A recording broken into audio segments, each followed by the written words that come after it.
कवरधारी विठ्ठल श्री ज्ञानदेव तुकाराम माऊली ज्ञानेश्वर महाराज की जय. काळ वेळ नाम उच्चरिता नाही, दोन्ही पक्ष पाही उद्धरती. रामकृष्ण नाम सर्व दोष हरण, जड जीवा तारण. हरी एक हरिनाम सार जिव्हाया, नामाची उपमा त्या दैवाची कोण वाणी. ज्ञानदेवा सांग झाला हरिपाठ, पूर्वजा वैकुंठ मार्ग सोपा. हरिमुखे म्हणा पुण्याची गणना कोण करी. आज आपल्या चिंतनातला 21वा अभंग आहे आणि 21व्या अभंगामध्ये ज्ञानेश्वर महाराजांनी नामस्मरणाला कोणताही काळ वेळ नसता सर्वापेक्षा विशेष फल कसं देतो असं नामस्मरणाचं महत्त्व अधिक प्रतिपादन केलं आहे. या अभंगात माऊली असं म्हणतात, काळ वेळ नाम उच्चारिता नाही. म्हणजे त्याचा अर्थ नाम उच्चारण्याकरता काळ आणि वेळ याची आवश्यकता नाही. तिने कधी आणि कसंही केव्हाही नामस्मरण केलं तरीसुद्धा त्याचा मातृपक्ष आणि पितृपक्ष दोन्ही पक्षाचा उद्धार होतो. अजून काय तर रामकृष्ण नाम हे नामस्मरण जर केलं तर सर्व दोषाचं निवारण करणारं असं नामस्मरण आहे. आणि दुसरा विषय सांगितला, जड जीव आहेत, अज्ञानाने जड झाले हे सगळे जीव, त्या जीवांचं ते तारक पण असा एक परमात्माच आहे. म्हणून जड जीवा तारण हरी एक. हा परमात्मा जड जीवांचा तारक आहे आणि त्याचं नाम सर्व दोषाचं निवारक आहे आणि त्याचं नाम मातृपितृ दोन पक्षाचं उद्धारक आहे. तरी असं नामस्मरण कोणत्या नियमा वाचून कसं घेतलं तरी ती एवढं फल देतं म्हटले.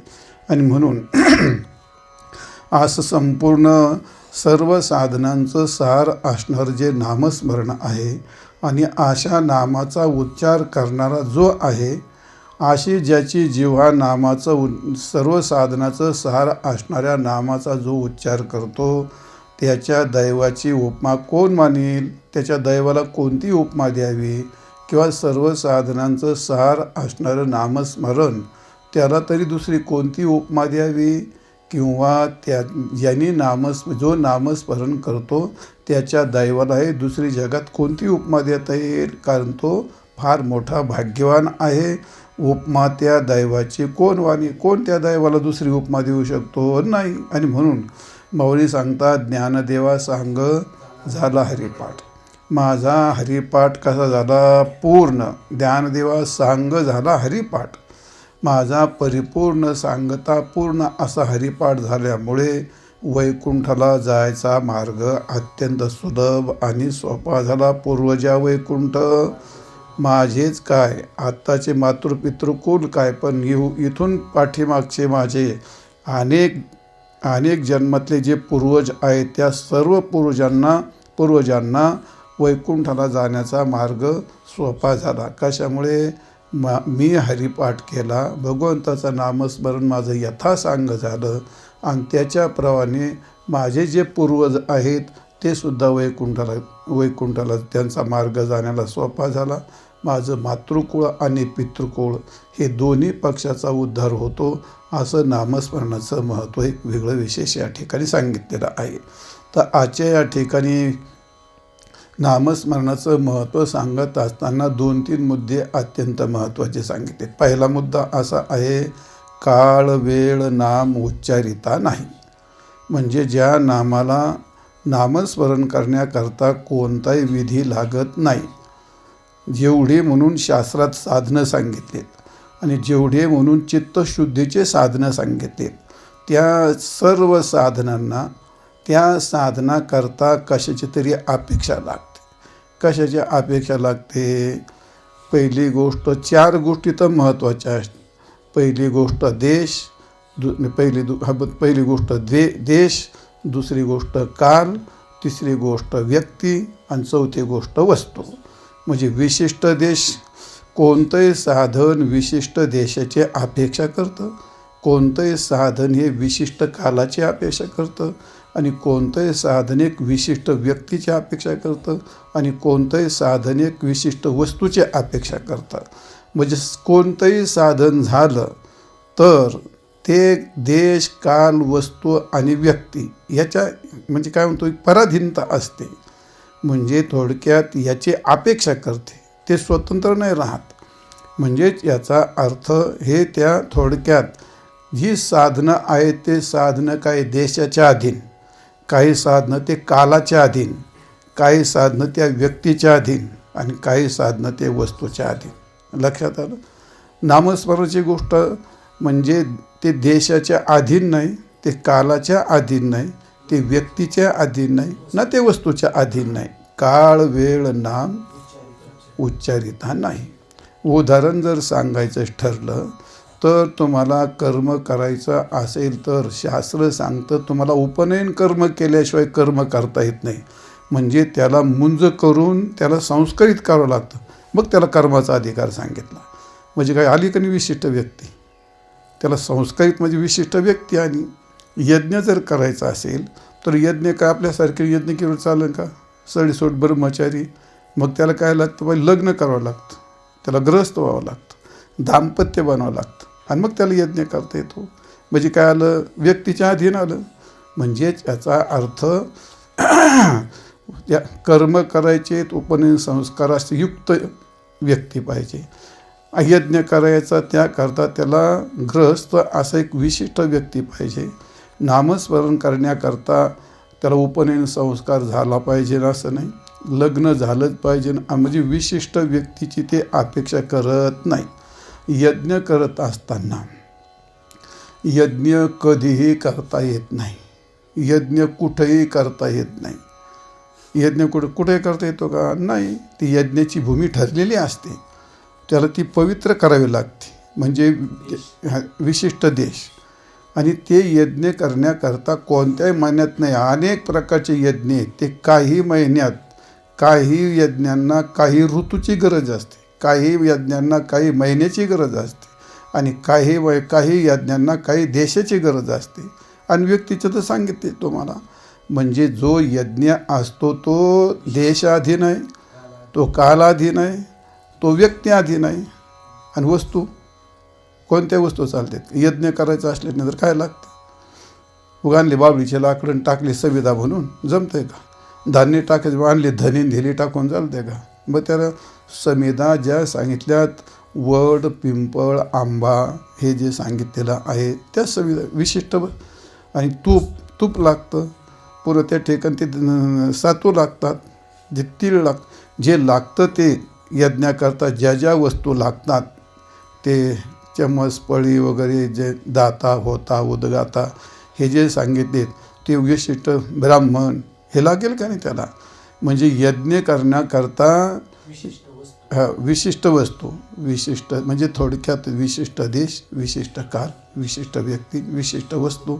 म्हणजेच यज्ञ याला तर चारी म्हणजे हे देशाचे पण अधीन आहे, कालाचे पण अधीन आहे, व्यक्तीचे पण अधीन आहे आणि वस्तूचे पण अधीन आहे का नाही? स्वतंत्र आहे का ते? नाही.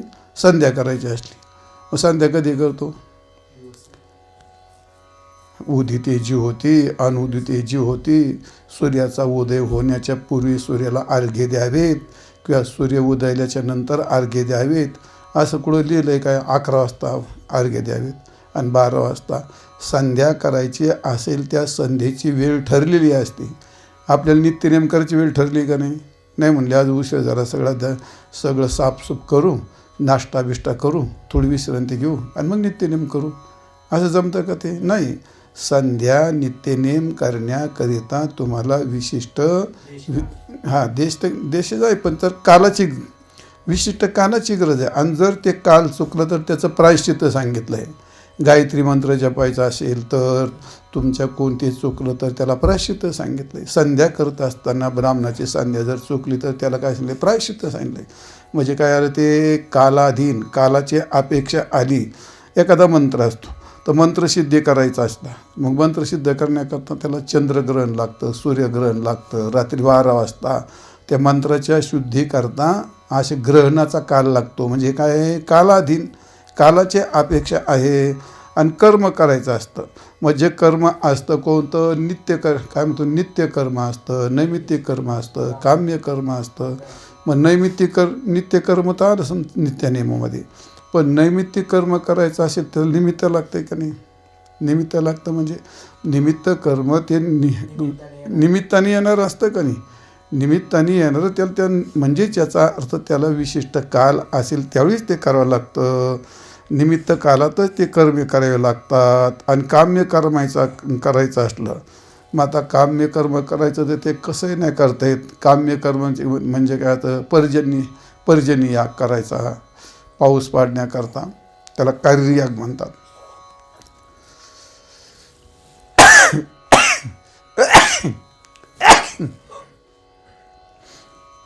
मग कार्ययाग करायचा. मग कधी करायचं? धापा पाऊस यायला करायचा का? पाऊस येत नाही अशा काळात करावं लागेल ना. पुत्रकामेष्टी यज्ञ करायचा. मग पुत्रकामेष्टी यज्ञ ज्याला 4, 5, 6 पोरं आहेत तो करेल का तो? आणि आपल्यासारखा ब्रह्मचारी संन्यासी करेल का तो? म्हणजे काय आलं ते सगळं आलं त्याच्यामध्ये. म्हणजे काम्य कर्म करत असताना सुद्धा त्याला देश काल व्यक्तीची अपेक्षा आहे त्याच्या अधीन असतं. आणि प्रायश्चित्त कर्म जर काही चुकलं तर ते प्रायश्चित्त कर्म करण्याकरता त्या तीर्थावर जावं लागतं. ते मंत्र म्हणावे लागतात. म्हणजे प्रायश्चित्त कर्म करण्याकरता सुद्धा त्याला आपण काय म्हणतो कृशचांद्रायण. मग चांद्रायण जर तुम्हाला ते व्रत करायचं असेल, प्रायश्चित्त घ्यायचं असेल, त्याला पौर्णिमा अमावस्या याची अपेक्षा असते ना. तसं नाही करतं ते चांद्रायण त्याला म्हणतात. ते एका घासाने त्याला क्रम असतो, चढता क्रम उतरता क्रम चांद्रायण व्रताचं ते. मग ते करत असताना तुम्हाला सूर्यचंद्रात एकाची ग्रहण म्हणजे अमावस्या किंवा पौर्णिमा याची अपेक्षा पडते आणि व्रत असतं. मग व्रत काय तुम्हाला पाहिजे तेवढी नाही म्हणले आता काय करावं. लय त्रास होतो फराळाचं खाल्ल्यानंतर. आणि चतुर्थी तर धरावी लागते, एकादशी पण धरावी लागते. मग चतुर्थी ना, चतुर्थी दिवशीची एकादशी पण करून टाकू, नाही तर एकादशी दिवशी चतुर्थी पण करून टाकू. पण त्यापेक्षा असं करू म्हणले, आता दिवस चांगला थंडीचा दिवस आहे, चांगलं आहे म्हणले. एकादशी त्या दिवशी 12 महिन्याच्या चतुर्थ्या, 12 महिन्याची एकादशी आणि शिवरात्र जेवढी नाही एका दिवशी करून टाकू. असं जमतं का ते? नाही. व्रत करत असताना ते व्रत त्या कालामध्ये तशी व्रत करावी लागतात. तसे तुमच्या मनाने करून चालत नाहीत. संकष्ट चतुर्थी व्रत, अनंत व्रत, भीष्मपंचक व्रत, कार्तिक व्रत, रविव्रत, त्याला रथसप्तमी म्हणतात. ती रथसप्तमी ते धर्मनाथ बीज असते ते करतात ना लोक ते. मग आता या गोष्टी ज्या असतात ती त्या कालाची वाट पाहावी लागते, त्या कालामध्ये त्या कराव्या लागतात. म्हणजे व्रत करत असताना तीर्थाचं स्नान. तीर्थस्नान म्हणजे कुठं येरी तोड्या म्हणल्यावर तीर्थस्नान होतं का? ते तीर्थात जावं लागेल. ते तीर्थसुद्धा काही वेळेला कालाची अपेक्षा करतात. त्या कालात ते तीर्थ जास्त विशेष फळ देतं.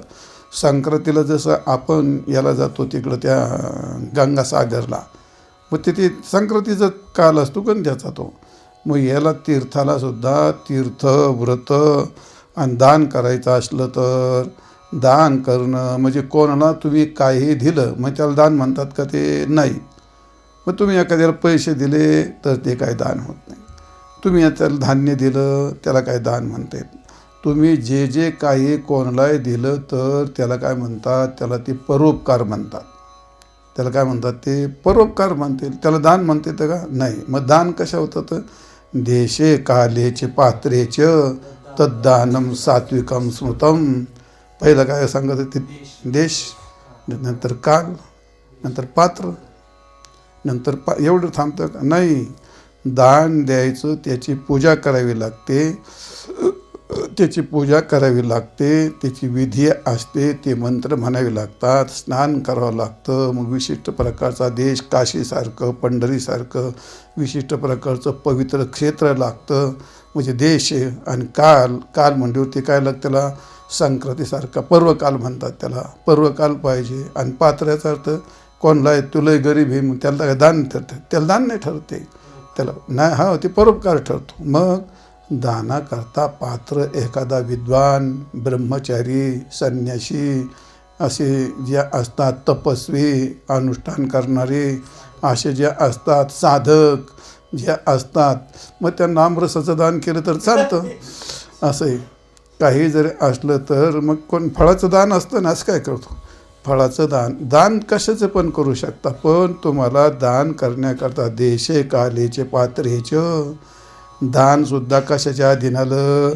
देशाच्या अधीन आलं, कालाच्या अधीन आलं, पात्राच्या अधीन आलं. ही सगळी एवढं प्रवचन काय केलं मी तुम्हाला, तर हे सगळे चित्तशुद्धीचे साधनं आहेत. आणि हे चित्तशुद्धीचे साधनं हे सर्व देश, काल, वस्तू, व्यक्ती याच्या अपेक्षा करतात, म्हणजे याच्या स्वाधीन असतात. ते नामस्मरणाच्या बाबतीमध्ये हा प्रकार घडत नाही, म्हणून काळ नाही आणि वेळ नाही. कशाला?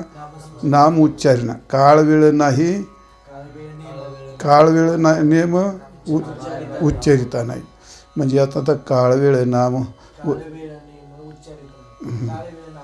काळ वेळ नाम उच्चारिता. नाम याला उच्चारण्याकरता ना काल ना वेळ, ह्या दोन शब्दात बाकी सगळं आक्षिप्त असतं. मग त्याच्याकरता काळ वेळ नाम उच्चारिता नाही. आणि पुढे काय सांगितलं? ते दोन्ही पक्ष, म्हणजे ज्या भगवंताचं नाम घेत असताना हे सगळे साधनं सांगितलेत. अजून एक त्यात साधन असतं पंचाग्नी साधन. मग पंचाग्नी साधन हे कधी नाही करता येत, मग त्याला मे महिना पाहिजे. आणि मे महिना सगळे कपडे काढायचे आहेत. आलं पोरं लक्षात? पंचाग्नी साधन त्याला म्हणतात.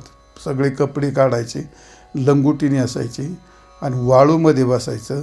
आणि 12-1 वाजता तिचे अशी असते एक, ती तुम्ही नाही पाहिलं, गाडीची धाव असं गोल गरगरीत असतं, एवढ्या अंतरावरती, इकून एवढ्या अंतरात अशा पूर्ण गावऱ्या रचायच्या, अशी इतक्या झाड एवढ्या रचायच्या गावऱ्या अशा, आणि त्या पेटवायच्या.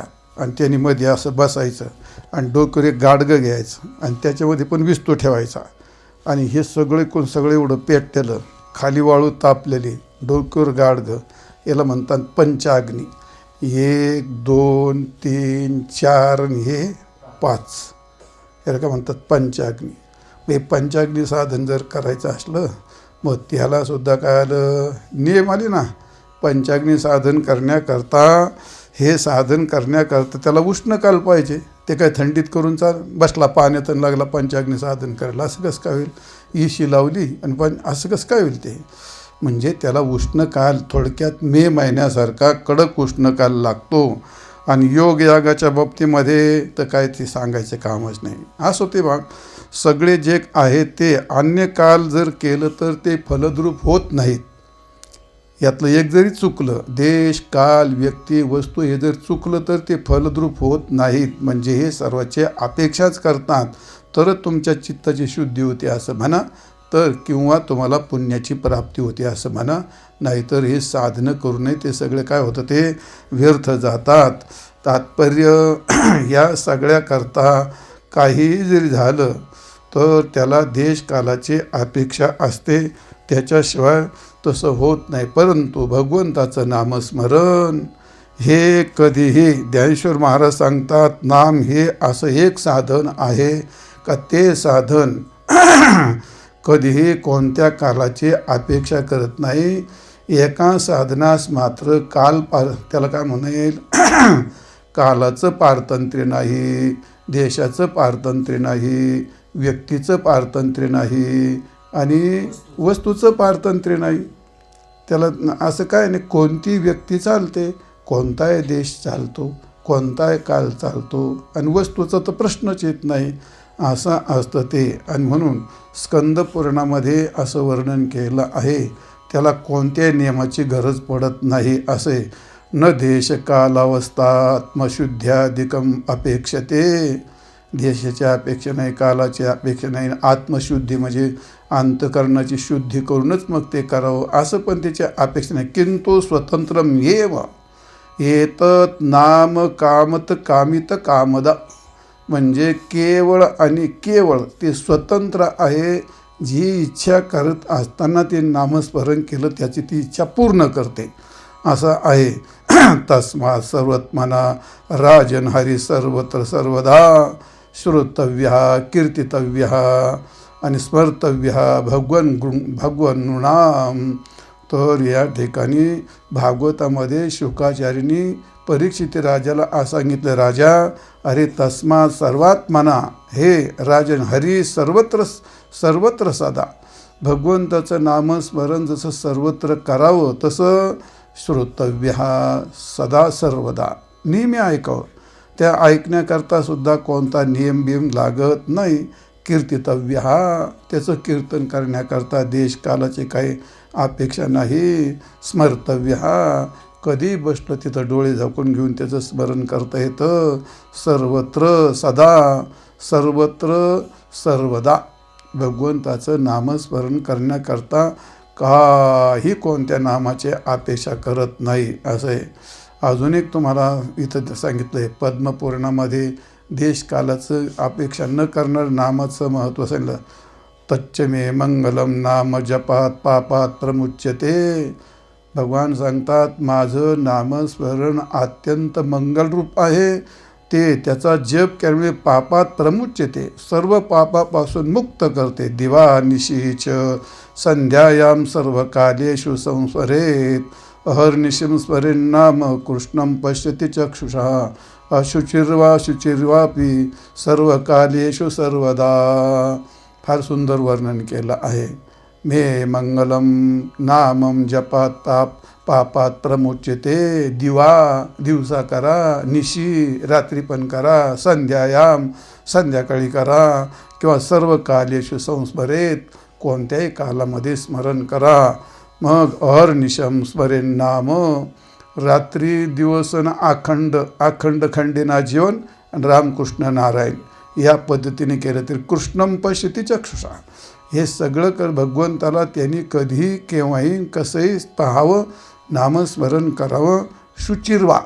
शुचिर्भूत होऊन केलं तरी चालतं. आणि अजून काय ते अशुचिर्वा शुचिर्वा म्हणजे अशुची असो किंवा शुची असो, शुचीच असला पाहिजे असं काय म्हणलं ते. न लगे आंघोळी तोंड धुवावे, नाम जप यज्ञ परम, बाधू न सके स्नानादी कर्म. बाधू न सके स्नान पाहिजे, ह्या दिशेला तोंड केलं पाहिजे, त्या दिशेला तोंड केलं पाहिजे, स्नानच केलं पाहिजे आणि शुचिर्भूतच झालं पाहिजे, अंतःकरण शुद्धी झाली पाहिजे. नाही सर्व कालेषु सर्वदा, कधीही करावं कसंही करावं काही अडचण नाही. नारद मुनींनी सुद्धा सांगितलंय. आता संपवतो विषय, बरंच लांबलचक झाला आहे. न देश नियमो राजन काल नियमस्तथा विद्यतेन अत्र संदेहो विष्णुर्नाम अनुकीर्तनम. म्हणजे देश नियम न, हे राजन काल नियम न, विद्यते अत्र संदेह, असा कोणताही संदेह घेऊ नको विष्णूचं नाम संकीर्तन करत असताना. तात्पर्य सांगायचं आहे, काळ वेळ नाम उच्चारिता नाही, दोन्ही पक्ष पाही उद्धरती. पण बाकी करण्याकरता मात्र कालोस्ति यज्ञे कालोस्ति दाने तथा कालोस्ति सज्जपे. जपाला काल लागतो, तपाला काल लागतो, दानाला काल लागतो, यज्ञाला काल लागतो. परंतु विष्णू संकीर्तने कालो नास्ते अत्र पृथ्वीपती. विष्णू संकीर्तनाला कधी कोणताही काल लागत नाही. आणि म्हणून नामजप करण्याकरता कोणतंही बंधन नाही. कर्माचं बंधन नाही, विधीचं बंधन नाही आणि आसनाचं बंधन नाही. कर्माचं बंधन नाही याचा अर्थ काय आहे, नामस्मरण करत असताना तुम्हाला कोणताही नियम लागू होत नाही. नाम वाचून मग विधी, व त्या प्रत्येकाला विधी असतो. आणि आसन तुम्हाला काही अशी मांडी घालून बसलं पाहिजे, सिद्धासनात बसलं पाहिजे, वज्रासनात बसलं पाहिजे, असंही काय नाही. म्हणून नामाशी नाही कर्मबंधन. नाथ महाराजांचं भागवतामध्ये खरंच इतकं सुंदर शिकवलेलं असतं. सर्वसाधारण सामान्य माणसाने नाथ भागवत वाचला पाहिजे. खूप साधी गोष्ट शिकवली असते त्या ठिकाणी. नामाशी नाही कर्मबंधन, नामाशी नाही विधिविधान. नामाला कर्माचं बंधन नाही, नामाला विधीचं विधान नाही. आसनी भोजनी शयनी जान नाम पावन हरीचे. आसनी शयनी भोजन करताना ते तुम्हाला कधी पावन करतं. नामी नाही अध्ययन, मग त्याला काय अध्ययन करून नाम घ्यावं लागतं असं थोडंच आहे. तसं काय नाही. नामी नाही विधिविधान, नामी नाही कर्मबंधन, नामे पावन महापापी असं आहे. म्हणजे या ठिकाणी नामाचं एवढं भावार्थ रामायणामध्ये सांगितलं आहे नाथ महाराजांनी. म्हणजे नामाचं एवढं मुक्त जीवन आहे. चला असो, पण का हे कशा करायला सांगितलं तुम्हाला, तर नामाचं एक विशेष महत्त्व सांगायचं. काय महत्त्व सांगायचं, जसा सिंह असतो मग सिंह शिकार करायला निघतो.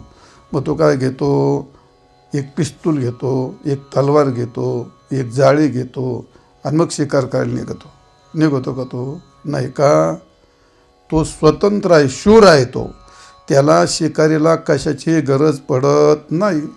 आणि सूर्याचा उदय झाला, मग सूर्याचा उदय झाल्यानंतर अंधकार निवृत्त करण्याकरता त्याला कोणती विधी करावी लागते, त्याला कोणते शस्त्र घ्यावे लागतात.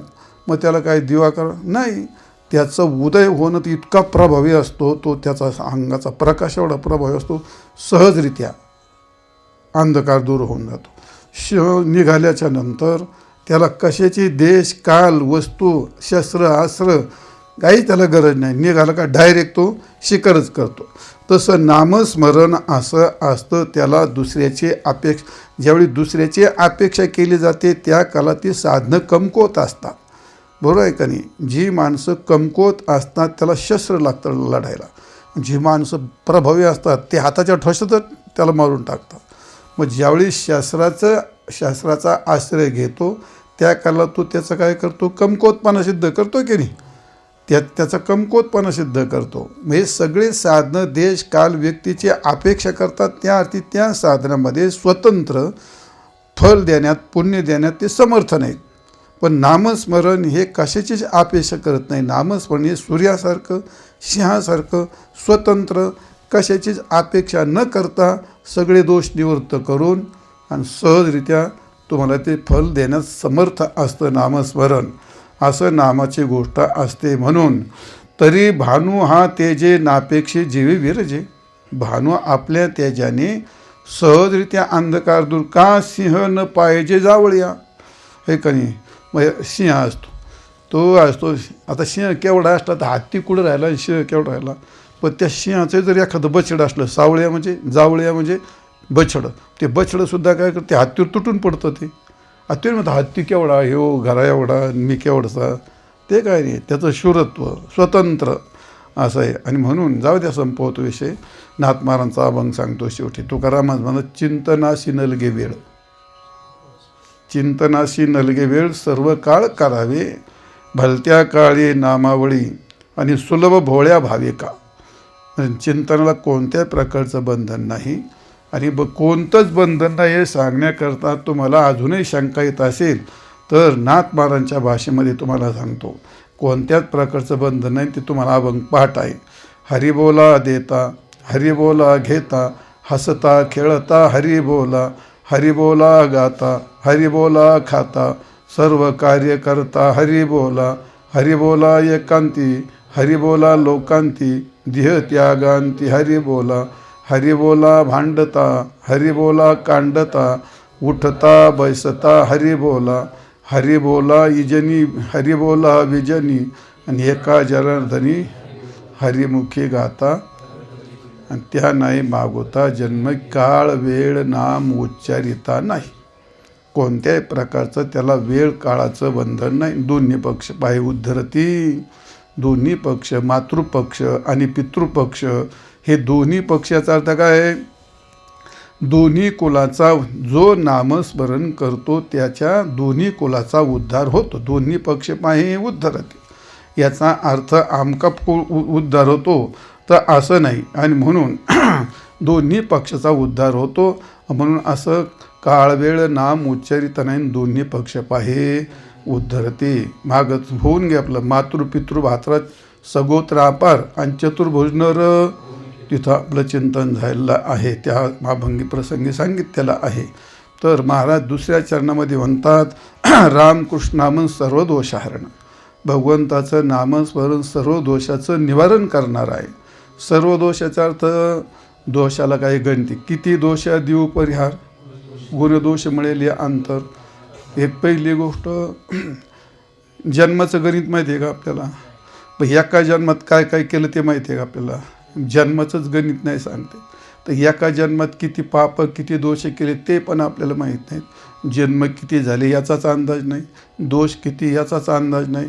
आणि याला म्हणतात मग सर्व दोष. आणि एवढे सर्व दोष निवारण करण्याकरता दुसरं जगात कोणतं साधन नाही, ते फक्त भगवंताचं नाम आहे. म्हणून रामकृष्ण नाम आणि सर्व दोष हरण.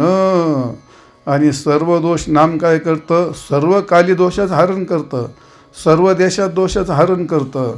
आणि सर्व दोषात हरण करतं म्हणजे काय करतं? निवृत्त करतं. हरण करण्याचा अर्थ काय? सर्व काली सर्व देशी सर्व दोष सर्व सगळीला. इथं असं म्हणलं ना रामकृष्णाम सर्व दोष. सर्व याचं काय? सर्व कालात सर्व देशात आणि सर्व दोषाचं निवृत्तीच करून टाकते. आणि अन्य साधन असं ते अन्य कोणत्याही साधनाची अपेक्षा करत नाही.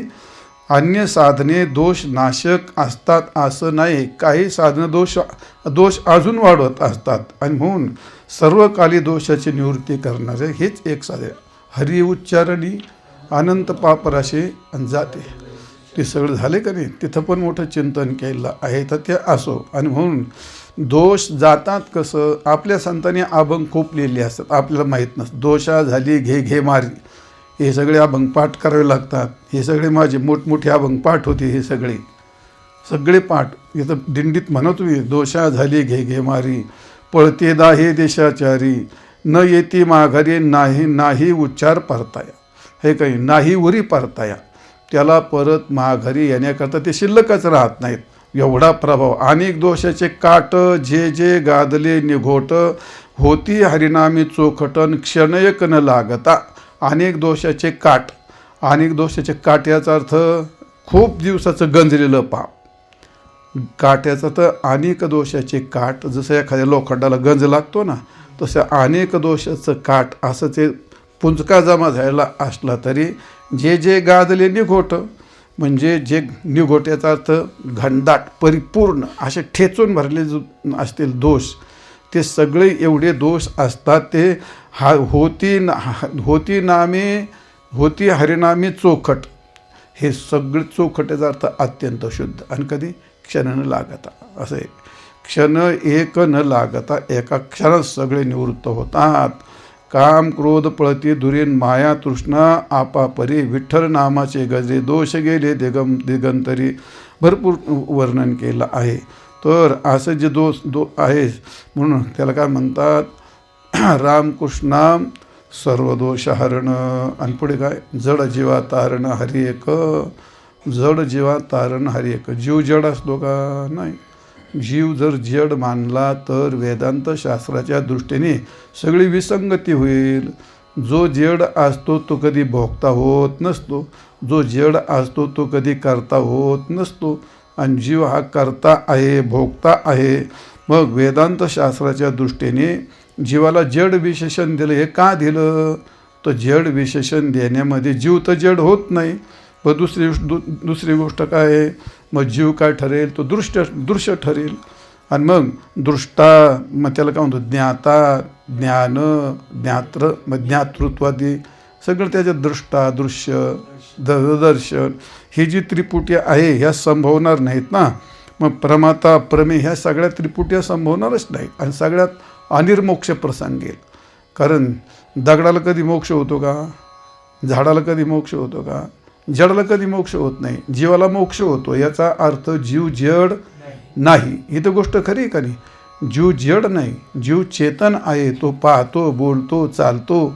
म्हणजे जीव जड मानून चालणार नाही. वेदांत शास्त्राच्या दृष्टीने जीवा जड मानलं तर अनेक प्रकार प्रसंग येतील. आता पण इथं काय वेदांत शास्त्र सांगत नाहीत. आणि त्यामुळे त्याला जड मानून तीवी जडते जीविता देह अंता उपजीविता, मी जीव गमे पंडुस्ता जीवलोकी. ज्ञानेश्वर महाराजांनी लिहिले का मी जीव आहे या ठिकाणी. अरे जो काय का तीवी जडते जीवविता देह अंता उपजीविता. जर हा जड असता त्याला अहंकार झाला असता का? नाही. हा मी असं म्हटलं असता का? नाही. आणि म्हणून ज्या अर्थी तो हे सर्व करतो त्या अर्थी मी जीव आहे, मी जिवंत आहे, मी चेतन आहे, मी जड नाही, अशी सर्वांना संकल्पना होते, कळते. आणि म्हणून आणि पंचदशीत म्हटलं नाही, त्या लिंग शरीराचं वर्णन करत असताना काय म्हटलं या ठिकाणी, चैतन्यम यदाधिष्ठानम लिंगदेहस्य पुनः चिच्छाया लिंगदेहस्था तत्संगो जीव उच्यते. मग त्याला काय म्हणतो आपण, पंचज्ञानेंद्रिय, पंचकर्मेंद्रिय, पंचप्राण असं जे लिंग शरीर असतं, म्हणजे 16 तत्व किंवा 17 तत्व किंवा 19 तत्व कसे घ्या, त्याच्यात पडलेला चिदाभास त्याला जीव असं म्हणतात. जीवाला काही जड म्हणता येत नाही, चल जाऊ द्या, संपून टाकतो विषय. तर असं जे जीव आहे, मग जड कशामुळे झाला तो, हां, तो जीव जड झाला त्याचं असं काय आहे, अज्ञानामुळे, अविवेकामुळे, मूर्खत्वामुळे. जडाच्या संबंधाने जड होतं, संबंधाने जड. जसं घटात पाणी ठेवलं त्यात सूर्याचं प्रतिबिंब पडलं, तर पाणी हलल्यानंतर प्रतिबिंब हलतं की नाही. मग पाणी हलल्या, पाण्याच्या संबंधाने प्रतिबिंब, सूर्य हलला का सूर्य हलतो, पाण्याच्या संबंधाने सूर्य हलल्यासारखा दिसतो की नाही, का सूर्य हलतो का नाही. डाळीचं पीठ कधी गोड असतं का नाही, पण गोड लागतं की नाही, गोड लागतं. मग कशामुळे, साखरेच्या संबंधाने. म्हणजे संबंधाचा प्रकार तिथे संभवतो. जसं रज्जूच्या संबंधाने तुम्हाला सर्पाचा भ्रम होतो, सर्पाचा म्हणजे रज्जूचा संबंध आहे ना तिथं. मग रज्जूवरती डोंगरात भ्रम होतो कधी, सादृश्य. तो संबंध दुसरीकडे नाही जायचं, संबंधाने माणसात त्याचे आरोप होत असतात. आणि म्हणून अज्ञान जड आहे, ब्रह्म भिन्नम सर्व मिथ्या. देह कसा आहे, जड आहे. मग देहाचा संबंध आहे का नाही जीवाला, देह जड आहे, देहाचा संबंध आहे. मग लिंग शरीर पण जडच आहे, त्याचा संबंध आहे. दुसरी गोष्ट, अज्ञान आहे, अविवेक आहे, नसलं काय तर काय, मूर्खता आहेच. हा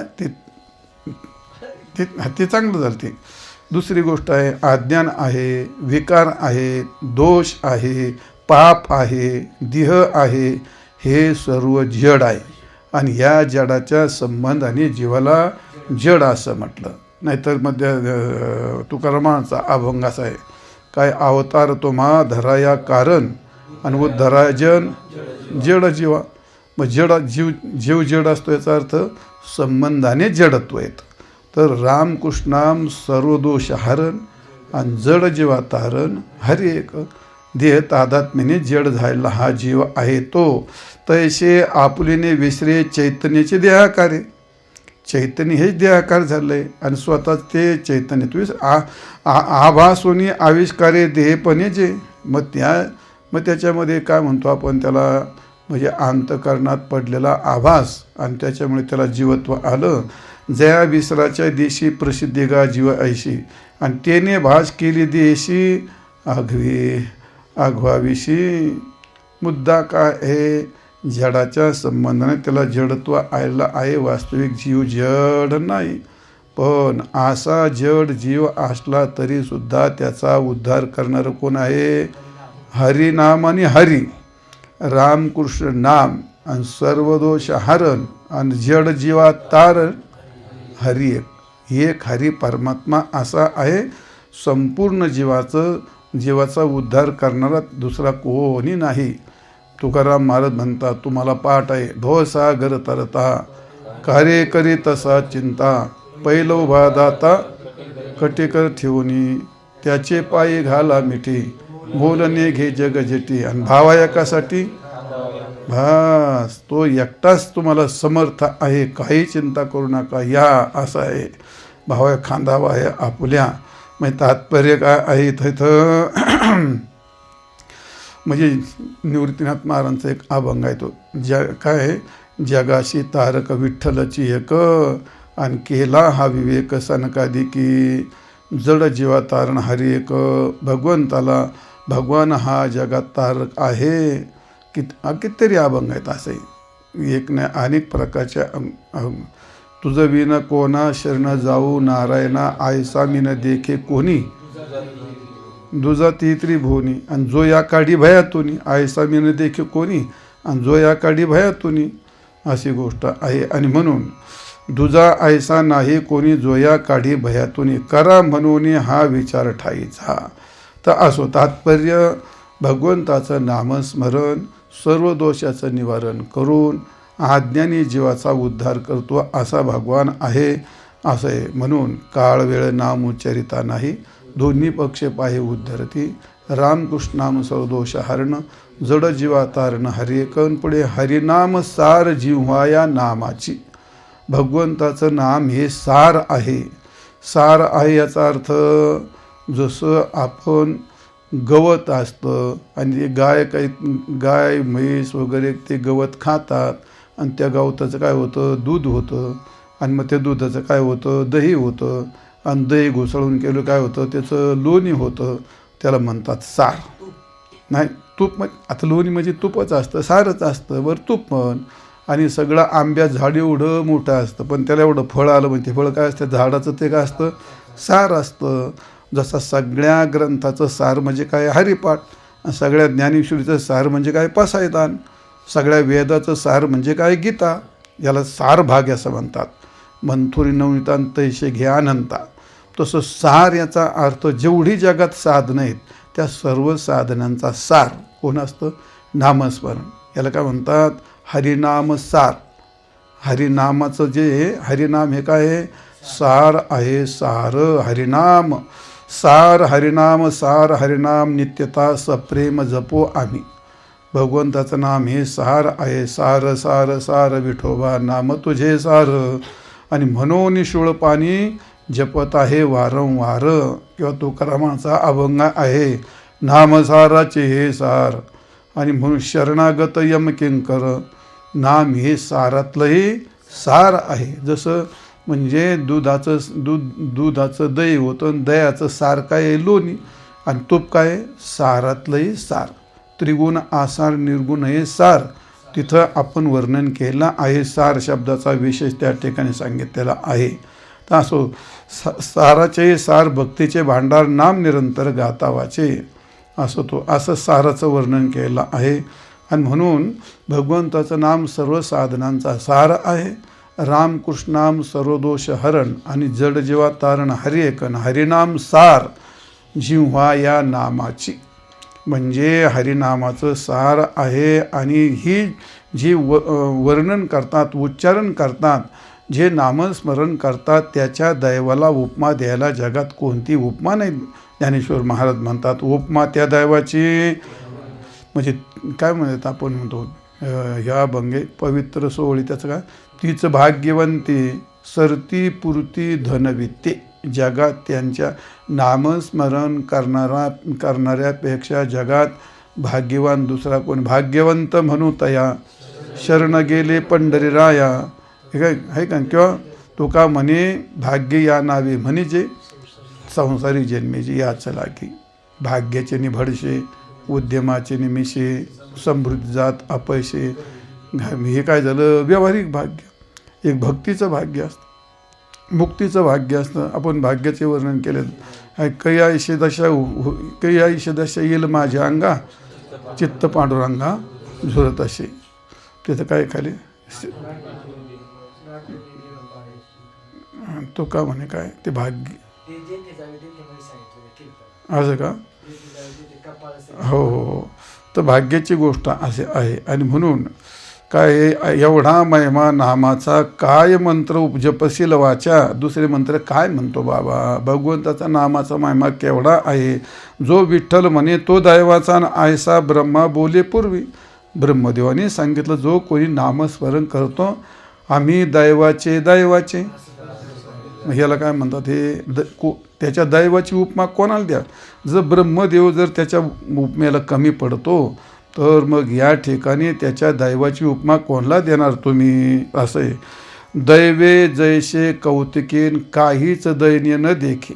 अरे ते दैव असं आहे जी नामस्मरण करतात माणसं त्यांच्या जीवनात कोणत्याच प्रकारचं दुःख येत नाही.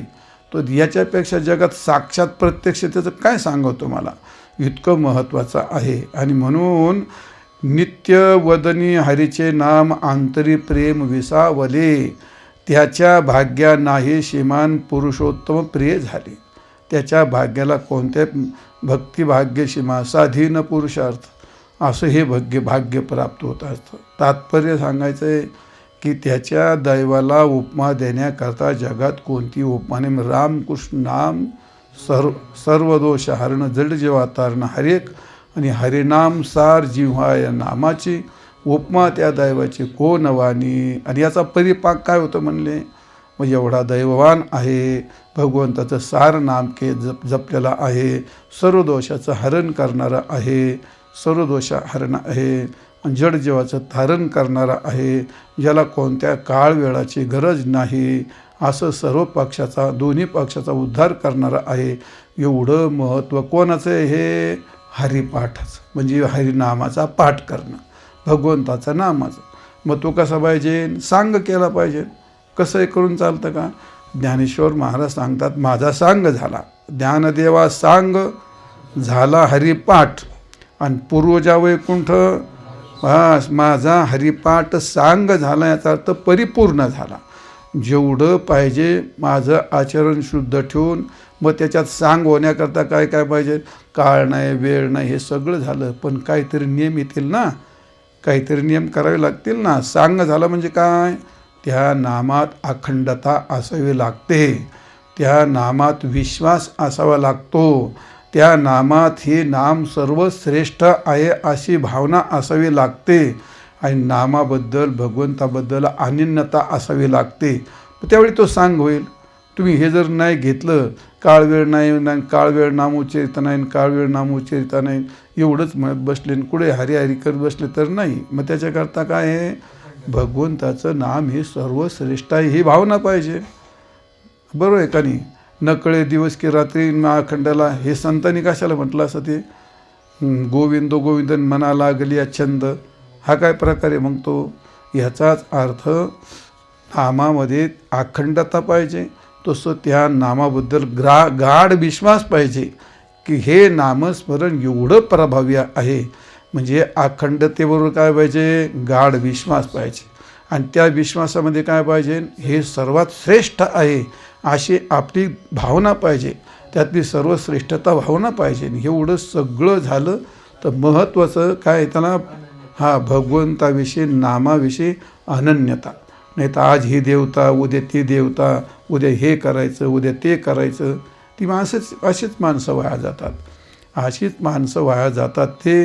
आणि मग ते वाया गेलेली माणसं शेवटी खूप दुःख भोगतात. व्यवहारात पण आपण असं पाहतो, घडीभर हे करतो, घडीभर ते करतो, 8 दिवस वकिली करतो, 8 दिवस राजकारण करतो, 8 दिवस शेती करतो, 8 दिवस व्यापार करतो, आणि शेवटी काहीच नाही. आणि मग शेवटी कुठेतरी मजुरी करून पोट भरतो, असा प्रकार होतो की नाही. त्याला म्हणतात तप, म्हणजेच अनन्यता, अखंडता, विश्वास, सर्वश्रेष्ठता, हे सगळं त्याच्यामध्ये जर आलं तर मग मात्र जे वैकुंठ जावाया तपाचे सहायास लागे जीवानाश.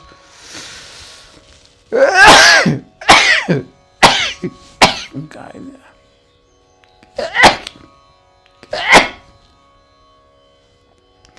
इतकं वैकुंठाला जायला तप करावं लागतं. त्या वैकुंठाला जाण्याकरता माझे जे पूर्वज आहेत ते सर्व पूर्वज सहजरित्या जातात. उदाहरणार्थ प्रल्हादाचं आहे.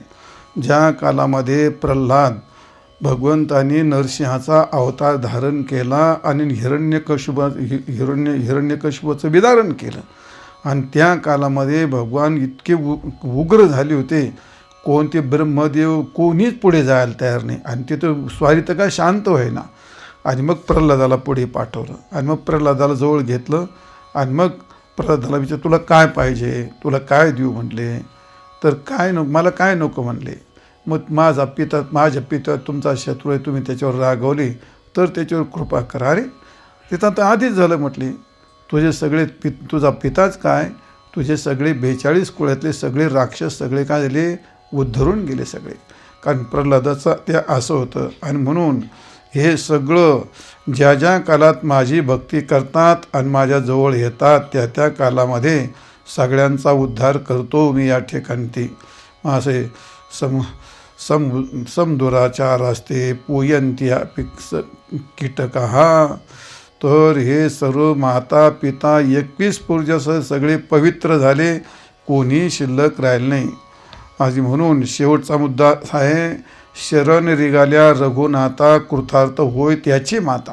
धन्य माता पिता तयाची या, पूर्वजा वैकुंठ मार्ग झोपा. त्याने काय नाही करू द्या आई बापानी.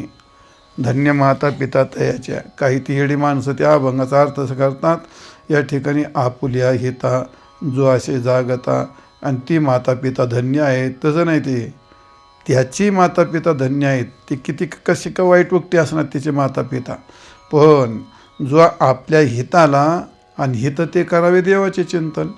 जे भगवंताचं चिंतन करतात, नामस्मरण करतात, असे जे भक्त असतात त्या भक्तांची माताही धन्य असते आणि त्याचा पिताही धन्य असतो. त्याने काही नाही केलं तरी, का तो नामाचा प्रभाव आहे. नाथ महाराजांनी रामायणामध्ये असं म्हटलेलं आहे, शरण रिगल्या रघुनाथा. तुम्ही भगवंताला शरण गेल तर कृतार्थ होय त्याची माता. त्याची आई आपोआप कृतार्थ होऊन जाते आणि त्याच्याने पूर्वजा होय सुखरूपता उद्धरी समजता समागमे. भगवान सगळ्या पूर्वजांचा उद्धार करून टाकतो. याला म्हणतात पूर्वजा वैकुंठ मार्ग सोपा. त्यांचा पुढं जाण्याला मार्ग सोपा असतो. राम नामे जप करी तो चितरे भवसागरी. पितरासहित निर्धारीन वैकुंठपुरी पावले. पितरासहित वैकुंठाला जाणारे सगळं कुल त्याचं उद्धर पावतं. म्हणून ज्ञानेश्वरी ज्ञानेश्वर महाराज म्हणतात, एका जनार्दनी जपता मंत्र ओटी आणि पूर्वजा वैकुंठी पायवाट. त्याच्या पूर्वजांना वैकुंठाला जायला अगदी सुलभ पायवाट होते. ज्ञानेश्वर महाराज म्हणतात, माझा हरिपाठ सांग झाला आणि सांग झाल्यामुळे माझ्या पूर्वजांचा मार्ग सुखरूप झाला वैकुंठाला जाण्याकरता. ज्ञानदेवा सांग झाला हरिपाठ आणि पूर्वजा वैकुंठ मार्ग सोपा. हरिमुखे म्हणा हरिमुखे म्हणा पुण्याची गणना कोण करी. पुंडलिक वरदा हरी विठ्ठल श्री ज्ञानदेव तुकार. माऊली ज्ञानेश्वर महाराज की जय.